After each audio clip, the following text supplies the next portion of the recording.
This is the CHRILLCAST. I'm Chris. And I'm Will. And our guest is...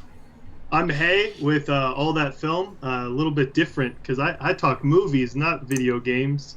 But yeah, we pretty much cover a lot of different types of video games, or a lot of different types of movies, whether it be like the popular ones that come out, Avengers, Sonic, Endgame, what have you, or like some of the recent releases of like VOD. I know like the ones right there, like Shirley and like High Note, not a lot of people are seeing those, even though they're like, because they're like indie films.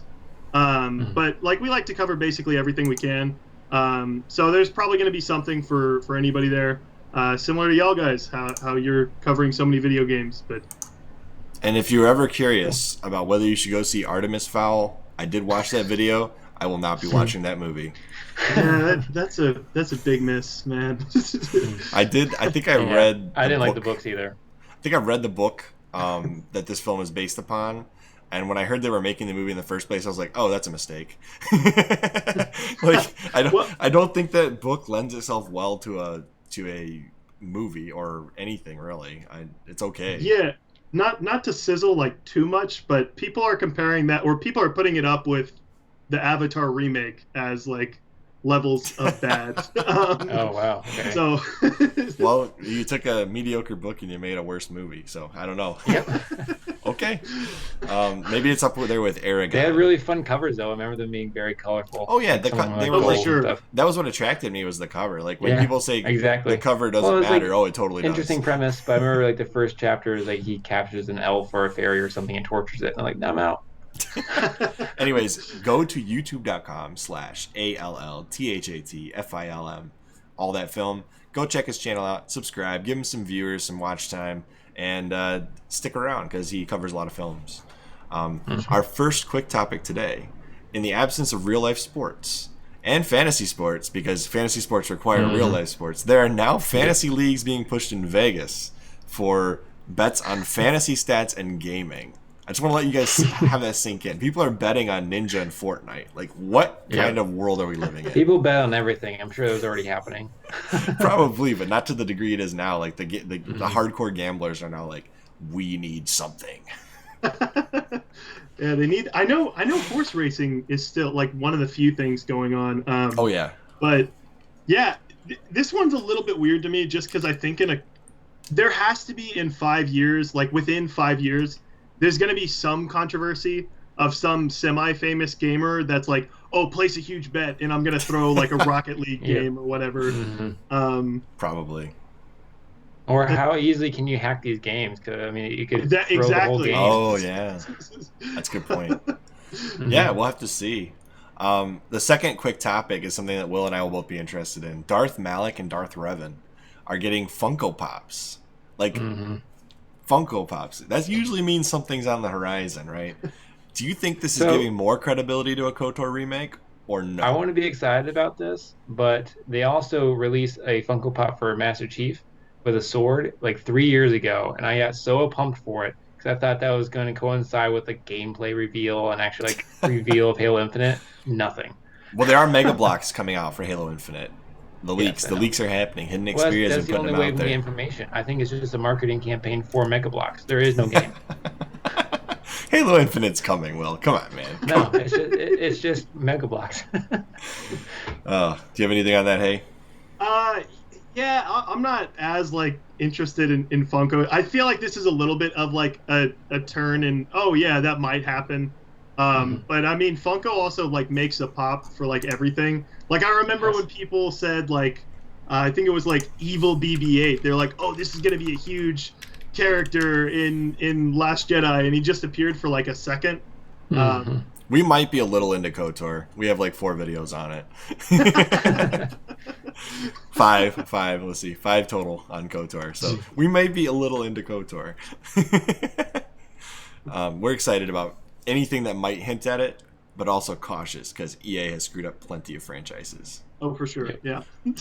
Are you interested in that at all? Would that be something you would play? The thing is, I've never played Knights of the Old Republic, so a lot of these games, like if I could get off this podcast. I don't know if I want to mention this now, but there's a lot of games y'all mentioned, like Fable, if they had, I'm probably gonna get that on PC if it's available. It is. Just I haven't had like the options because my computer is like a toaster that I bought like 8 years ago.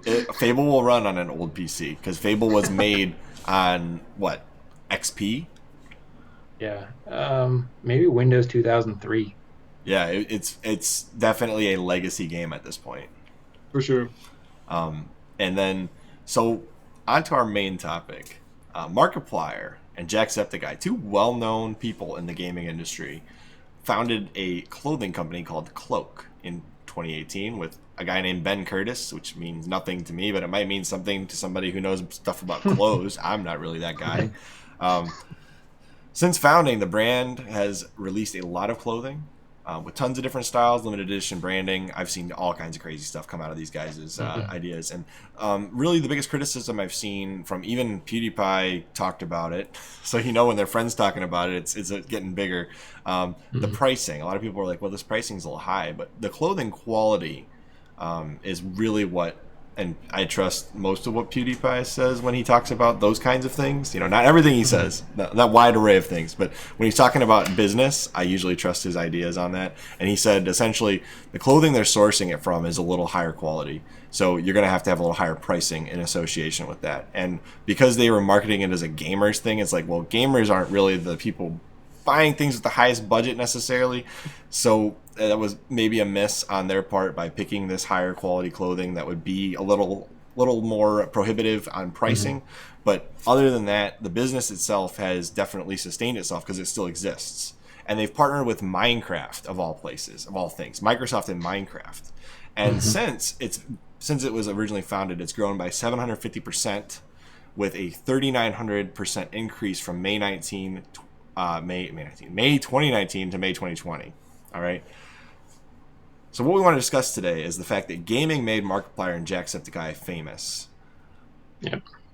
Especially with their continued collaborations with people like PewDiePie and other various gaming channels. So really, I want to kind of talk about this.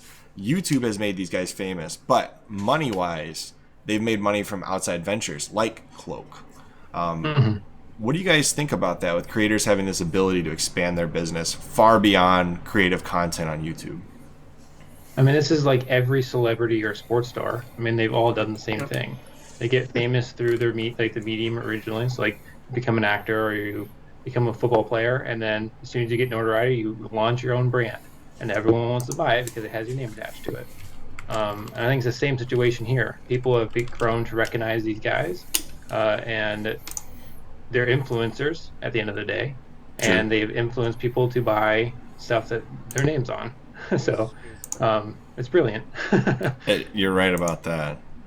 Yeah, I think it also definitely helps that even if you don't really know these two individuals, their shirts still look pretty nice. You were saying the material's good.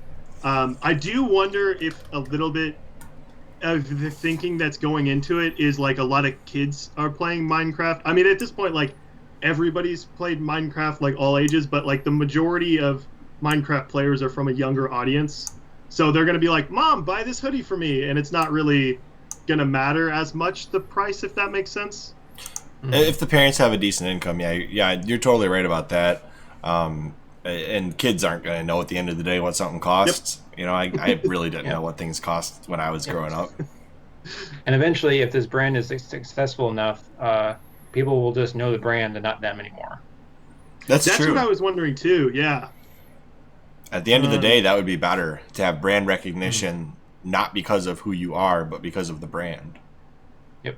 Like Nike. Nike doesn't have to have celebrities to have Nike be Nike. Nike's still Nike at the end of the day. Right? Sure. Adidas is always Adidas. You don't necessarily need... They can brand it with any star they want, right? Like, you could have anywhere from us to... the most David Beckham. David Beckham. You could. I may not like a certain spokesperson. If I even said the right name, is David Beckham the right name?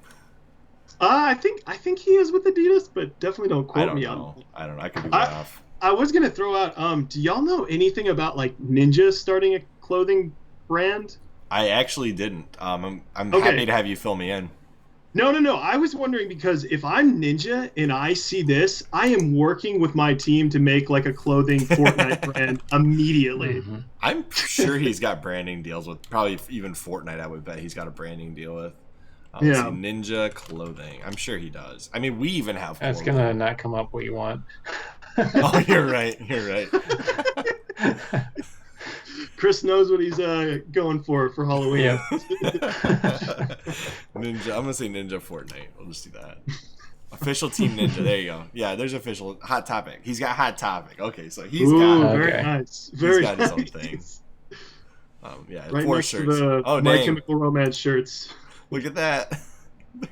They're apparently on super sale for $6 at a piece right now. Nice, yeah. Oh, Okay, 16. thriving. 16. There you go. His long sleeve shirts at $16, but these are $30 shirts being sold for $6. Oh no, I'm sorry, $21 shirts being sold for $6. Nice. I'm gonna have to get some Teen Ninja apparel. No, I'm just kidding. You heard that, CHRILLCAST users. If you're looking to get a cheap shirt, There you go, Ninja. Team Ninja's the cheap stuff. No, I'm just kidding. From what I've seen of Ninja, he's entertaining. He's just not somebody I watch all the time. oh for sure. I just mean like he's basically associated with Fortnite. Now, at if you want to this get some point, good merch, there you go. Teespring.com/ChrillCast. And we've had people buy it already, so I know it's selling. I just don't know how many people are buying it because, Yeah. you know. Yeah, for now it's only Bill the Krill, but soon there'll be Jill the Krill. So Yeah. The very ChrillCast nice. Plus, the ChrillCast Plus has Jill the Krill as its mascot. If you ever. Yeah, I'm waiting for the ones with y'all's faces on them. That's what I'm waiting. Those will be a while from now. We don't need that kind of Yeah. branding. All right, this The face is Willow not Corn, I can see made it for now. shirts. We did actually have another YouTuber, /frag, shout out to them, wear our merch on their show. That was pretty cool. Yep, and they lost all their subscribers. Dang. So there's Jill the Krill. Jill the Krill is the purple Krill. Nice. ChrillCast Plus shirts. Those will happen eventually. And by the way, we're going to be covering more breaking news in the future here because apparently that actually works. We covered Persona 4 Golden, the rumors, and boom, 300 views in one day. I was like, wow, that's crazy. So second thing I want to talk about is Markiplier and Jacksepticeye, these big YouTubers, 20 million plus subscribers. Are they bigger than the platform they're on at that point? I mean, 20 million people have decided, I want to watch that. Like, that's like a news channel type of viewership. It's more than a news channel. Well, and they don't get that daily, but, you know. Yeah. If you got that Yeah, daily, no. that'd be insane. I definitely get what you're saying because at a certain point it's like, oh well, like you're not just some random YouTube guy. Like you are Mark. Like so many people, I don't personally know like Markiplier or any of his videos, but if I bring that up to someone else, like I don't know, I feel like 7 out of 10 people know who this guy is, which is crazy to me. Yeah, 'Cause- like Markiplier is a well-known name, very well-known. Yeah. And so is Jacksepticeye. Although I think Jacksepticeye is a little less brand recognition than Markiplier, but he's still up there.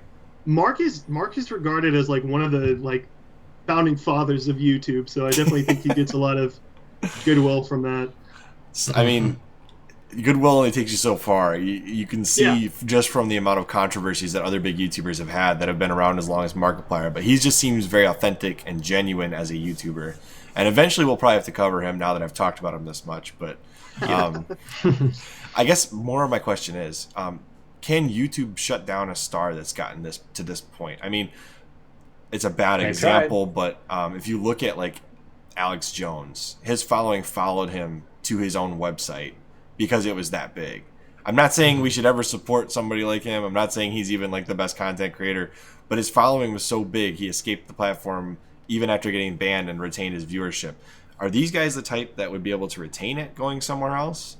Are they, you know, like that's more my question. Are they bigger than the platform they're on? Can they survive without YouTube? I think they can. I don't know what platform they would go to, but I think if there was a viable platform and they jumped, I think people would follow them for sure. Yeah, that's going to be like an interesting development, like in the next couple, like 5 years. If there's one that's nice to creators, more so than YouTube, obviously they're going to go for like one of these big names, like when Ninja switched from from Twitch. That could happen to YouTube. I don't think either of these guys would switch, just because, like you were mentioning, Mark's a pretty nice dude. He's like not I don't think he's ever been like too. I know he said things like, "Hey, YouTube, sort of fix this," and like that's really cool because he's vocal with the platform, making good changes. But I do wonder if maybe there's a little bit of like anger there that would eventually cause like, oh, if some random up and coming service was like, hey, if we get Mark and we pay him X amount of dollars, we'll get all of his following to come on our platform. So yeah, that's a good point to. I guess more of like if YouTube ever decided, like I know they're going more corporate. You know, it's inevitable that they're going more corporate with what they promote on the platform. Yep. If these guys were ever taken off of YouTube for any reason whatsoever, would they survive going somewhere else is more the question I'm asking. Like, would their following... Sure. And I think that's the difference between like a Markiplier and like us. Like, we're not big enough where we could carry our... Like, maybe we might, you know, but... I'd have 5 people if I went to a website. That's what I'm saying. That's what I'm saying. Like, that's why I think it's important as small creators to consider also diversifying where you post your content. Like, we have an audio-only version of our podcast that I never promote, but we have it, and we have a dedicated following of 10 people that listen to our podcast. I'm one of the 10. You actually do the Anchor.fm version? I do Apple Podcasts. I'm sorry. Anchor is what distributes it to all the other platforms. Yeah. And I know I'm one of those 10 people because that's how I listen to it. To make sure I don't have to cut anything out of the YouTube videos, I listen to the Anchor upload and like, oh, I found a spot I need to cut. But anyways, yeah. So I guess that's important, I think, as a small creator, to make sure that you are diversified or that you can survive your content being pulled from YouTube, because inevitably most people will make some slip up at some point where a video will be removed or have copyright or DMCA. Something will hit you at some point. Like Disney hit us on our parody of The Little Mermaid, and it took me 30 days to get that removed.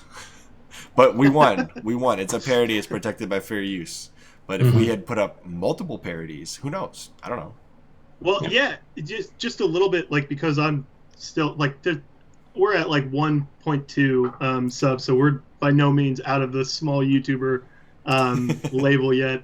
I spent like a decent amount of time like working on an Avatar video, just to have like Viacom at the end of it just be like, hey, this 1 3-second clip, you can't have that, and your video's banned in every country.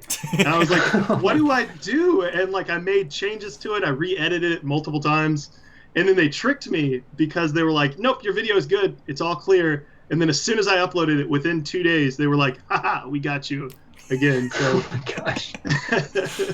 It is up though, right? I disputed it, and they've released it now because they realized you can't block a video for a 3-second clip. Yeah, usually that's too short for them to block. Yeah. So I guess the last thing I want to talk about. Sorry, did you have one more thought? I apologize. I was just gonna say I feel like it's been shortening more and more because I've been on YouTube for a while, and I used to straight up post trailers on YouTube and never be blocked. Well, trailers are different because trailers are essentially like, they don't usually try to make money on trailers because you wouldn't want a clip playing in front of a trailer. Like, can you imagine you're doing the Avatar movie and like before the Avatar movie, like an Aragon commercial comes on? Like that would just be bad business. That'd be bad business. Like, anyways, like a lot of these trailer posting YouTube channels are not blacked because it's just free advertising. It's another channel posting the same trailer that every other channel has. It's when you modify a trailer or do something to it that they're like, no, take that down.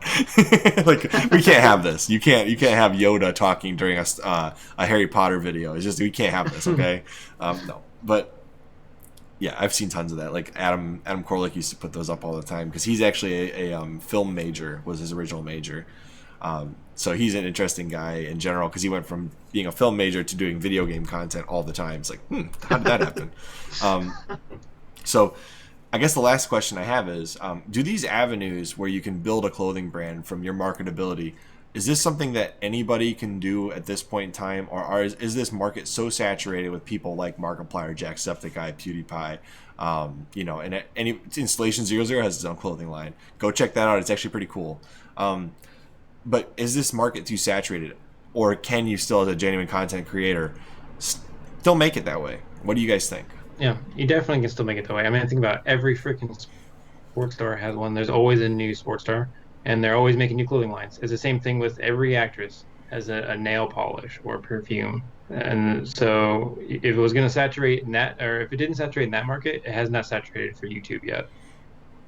Yeah, just to expand even more, like Jeremy Renner has this whole like clothing and like hunting line that he's done, and that's when I was like, okay, well, this is probably like oversaturated, but that still sold well, like for him. And I feel like most of these YouTubers in particular, like they're gonna have a decent fan base and following. That there's gonna be those people that are like, oh, cool, I get a neat little shirt, and most of them, at least from what I've seen. From fairly big YouTubers, even small YouTubers, none of their shirts look bad or like are like weird looking. Most of them are like shirts I'm like, yeah, I could see myself wearing that. So I think that's a big part. Like they spend a good time working on the design too. Yeah, I would agree with that. And I think if you have an audience, then you have a potential market for your merch. Like I hate to say it, but the bigger your audience, the more merch you'll sell. It's just, I mean, Jake Paul sells merch. I bet he makes tons of money doing that. Oh, definitely.